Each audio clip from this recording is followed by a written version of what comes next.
First of all, you asked about 3 different questions there, so I'm going to try to answer. I'm going to answer one of them. I don't remember which one, so you're probably going to end up answering the other 2 again, because my mind just isn't as strong as it used to be. Yeah, you know, it's funny that you know, so society overall still looks at the militaries like it was in World War II. I remember when I guess it was, I don't know what time frame, but you know, probably during the Obama years when he talked about, you know, we're coming out of Iraq and we're coming out of Afghanistan, and you started seeing articles about what are we going to do with all the troops coming back from war?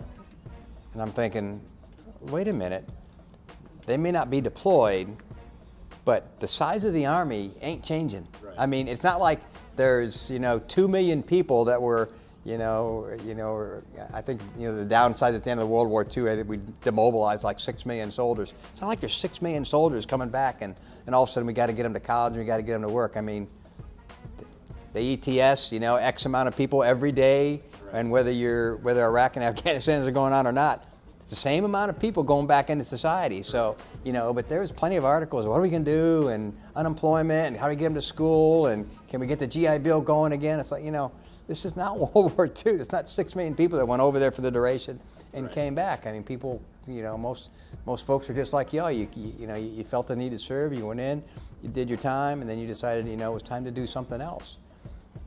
So, you know, society pretty much looks at us like it's still World War II. So I'm not sure how we'll ever change that perception. You know, it's sort of good we don't have the, you know, the Vietnam perception of, you know, everybody came back was crazy and all that. I mean, we walk that fine line on, you know, people come back from, you know, seeing traumatic things and, you know, and what PTSD is and whatever, and, you know, being in the civilian world and commercial world since, you know, 2010, it's very real out there. People are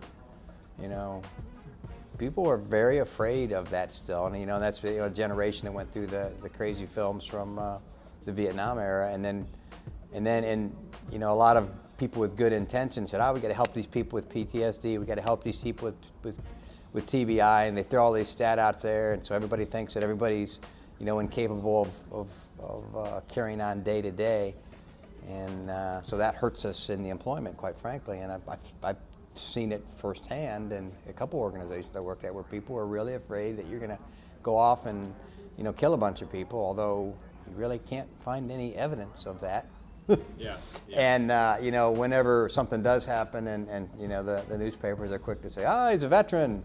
I go, okay, that's a big deal. Let's see. Okay, he's a veteran, but he never deployed, or he's a veteran, but he was in, you know, never left Balad, which is not, I don't want to disparage Cinco, right. But it's not a heck of a lot different than being at Fort Benning in some ways. I mean, the foods was better than Balad than at Fort Benning, you know, in some cases. Yeah.